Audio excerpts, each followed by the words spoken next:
이재명 대표의 최측근인 만큼 영장실질심사의 그 결과에 어느 때보다 관심이 모아지고 있습니다.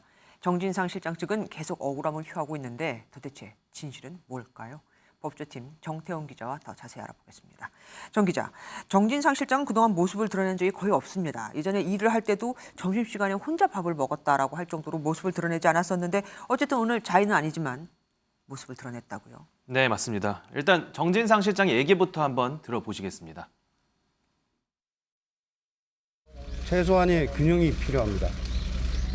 경제 파탄에도 힘든 국민들께서 열심히 생활하시는데 저의 일로 염려를 끼쳐 미안할 따름입니다. 네, 그동안 공직을 맡은 지 10년이 넘었는데도 제대로 된 사진 한 장 공개되지 않았던 만큼 취재진의 관심도 매우 컸습니다. 유일하게 공개됐던 한 장의 사진과 비교하면요. 안경도 벗었고 일단 다소 야윈 모습이었습니다. 그런데 정진상 실장 측에서 기자회견을 자청했다고요? 네, 그렇습니다.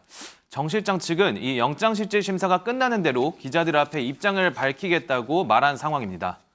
참석자는 정 실장 측 변호인 3명과 민주당 박찬대 그리고 김의겸 의원까지 모두 5명이었는데요. 변호인들뿐 아니라 이 현역 의원 2명까지 지원 사격에 나선 건 이 사안에 대해 민주당이 얼마나 중요하게 보고 있는지를 알 수 있는 대목인 듯합니다. 네. 그런데 기자회견 장소로 지목한 곳이 다름 아닌 검찰청사 내부에 있는 기자실이었습니다. 외부인이 검찰 기자실로 찾아와서 기자회견을 여는 건 상당히 드문 경우입니다. 얼굴을 일체 드러내지 않고 있다가 이번에는 기자회견을 아예 자청한다고 하니까 좀 흥미롭긴 네, 합니다. 맞습니다. 검찰 뭐라고 했습니까? 검찰 역시 가만히 있진 않았습니다. 네. 예. 바로 기자실이 있는 고등검찰청 현관문을 폐쇄한 건데요. 정확히 말하면 출입증이 있는 사람만 들어올 수 있게 공동 현관문의 한정에 일반인의 출입을 막은 겁니다. 네. 저희가 이유를 한번 물어봤는데 검찰 관계자는 특정 사건 관계인들이 기자실을 찾아서 일방적인 의견을 펼치는 건 부적절하다고 설명했습니다. 네. 이에 대해서 저희 기자단도 회견을 막으려는 의도로 민원인이 드나드는 건 이렇게 출입구를 막는 건 부적절한 조치라면서 공식 항의하기도 했습니다. 네. 또 이러한 결정이 어떤 방식으로 이루어졌는지 검찰의 설명을 요구한 상태고요. 이원석 검찰총장과의 면담도 요청했습니다. 검찰은 정 실장이 얄미울 수도 있겠지만 기자들의 입장에서는 어쨌든 뭐 회견을 한다면 좋죠. 네. 노웅래 의원 얘기도 좀 해보겠습니다. 네. 일단 사람들이 보통 집에 현금을 그렇게 몇 억씩 두고 있진 않잖아요. 그렇죠. 일단 검찰은 수사 과정에서 수상한 현금이 발견된 만큼 돈의 출처와 성격을 확인해봐야 한다는 겁니다. 검찰 관계자는 이 돈이 압수수색 영장에 담겨있는 사업가 박모 씨가 건넨 돈인지 또는 다른 돈과 섞여 있는지 확인은 해봐야 한다고 밝혔습니다. 네. 또 다른 검찰 관계자는 정상적인 후원금이나 문제 없는 돈이라면 왜 이렇게 많은 돈을 집에 보관하고 있었겠느냐며 문제 제기를 하기도 하더라고요. 봉투에 뭐 회사 이름도 적혀 있었다면서요.